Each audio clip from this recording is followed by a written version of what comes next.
If you're one of those people who prefers my shorter format videos, well then good news, today you're in luck.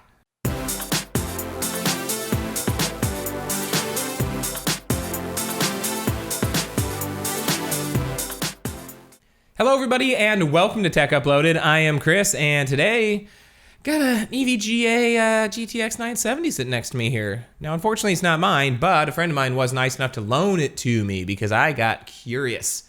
A little bit of curiosity going on. Now let's rewind back a little bit to where that all started. So with the advent of the 900 series from NVIDIA, of course, all the talk has been on what a great value these particular cards are. The 970 and the 980, but the 970 in particular.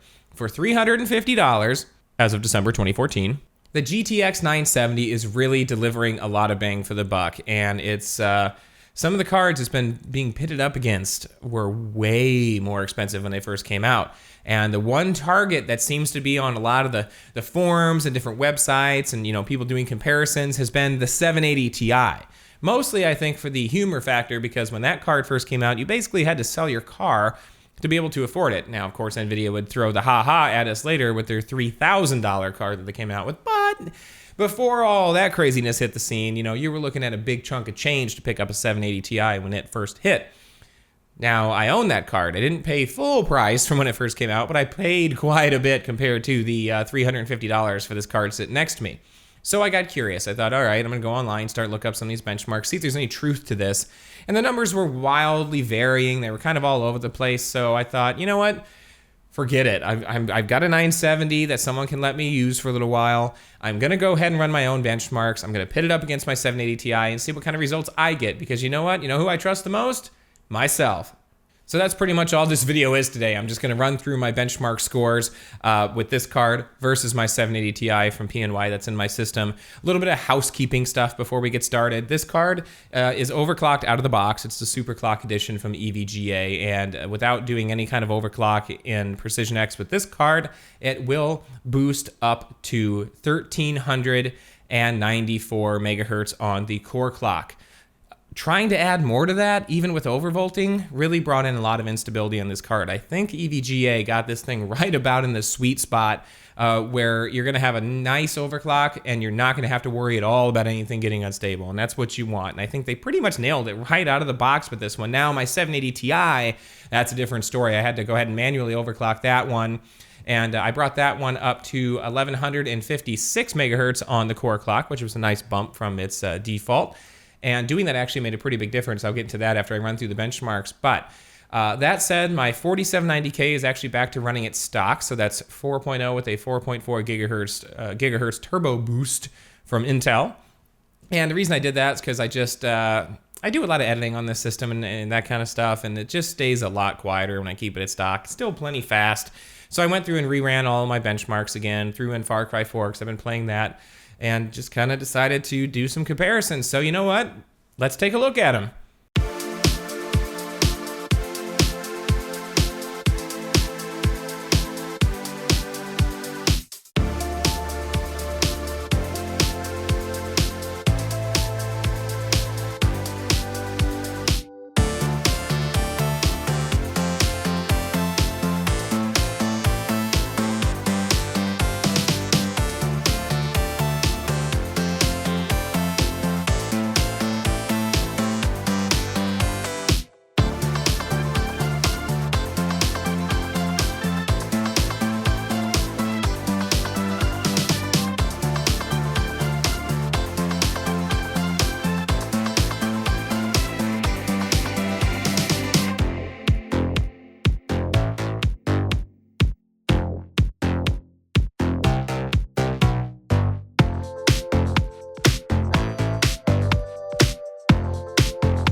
So there you go, the benchmark comparisons between the 970 and the 780 Ti. Kind of what I expected and kind of not at the same time. In certain benchmarks, the 780 Ti came out way on top. However, in others, things were a lot closer. So I really didn't expect this 970 to come that close in some of the benchmarks as it did. And the one thing that I should note, and this is interesting, I think this is where some of the benchmarks are getting wonky online.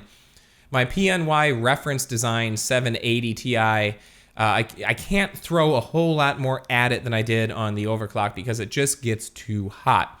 However, at stock, that card is really conservative, and it did not perform very well. I was not overly impressed with the results of the 780 Ti without overclocking it.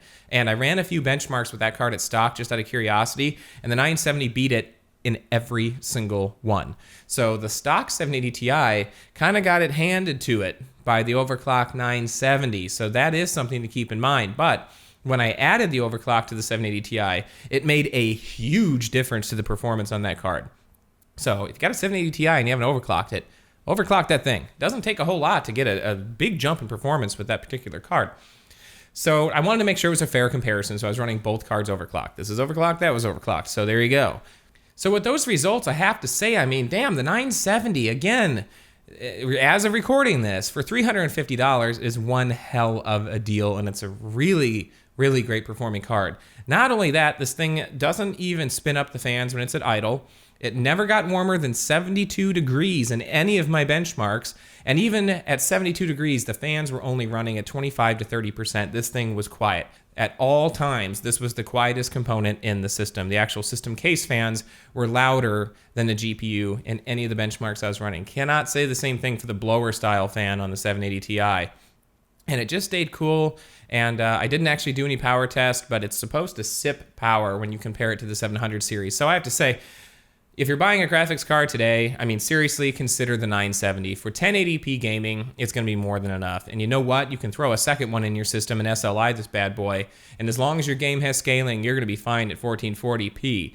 And as a matter of fact, a few of the benchmarks I ran at 1440p. Battlefield 4, because it wouldn't run without being glitchy at 1080 on both cards for some reason. It might have just been something with my monitors. It's a 1440p display. And then Far Cry 4 because it just looks damn good at 1440p. So I wanted to see how that did. You know, it was just, this is for me. I wanted to see.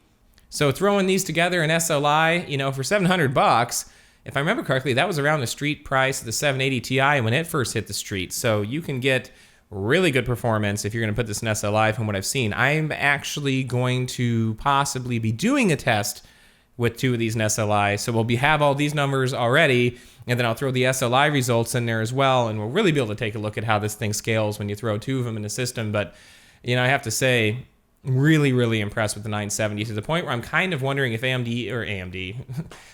NVIDIA. I'm wondering if NVIDIA maybe shot themselves in the foot a little bit with this one, because this is just such a good performer for the price that it makes it hard for me to really see getting a 980 unless you really wanted to have a single card solution, which some people do. And in that case, that would be a viable option. But again, still pretty good value, uses a lot less power, and I'm certain that the 980 is going to just destroy the 780 Ti if this one came as close as it did. So that's going to wrap it up. I just want to thank my friend for letting me keep this card for a week and play around with it, run the benchmarks, just have some fun. It really helped let me get a hands-on experience for the 970 to decide if maybe it is something I want to look into investing in. And it is, it's really tempting. It's really tempting. It ran so cool and quiet that, I don't know. So as always, if you enjoyed this video, you can go ahead and click on that subscribe button. That'd help me out quite a bit. You can also follow me on Twitter. You can tweet over to Tech Uploaded on there. And I'm on Facebook at facebook.com/Tech Uploaded. And finally, you can also shoot me an email at techuploaded@gmail.com. And I've got some gaming to do, so you know what? You know the drill. Don't be a stranger. Check back soon.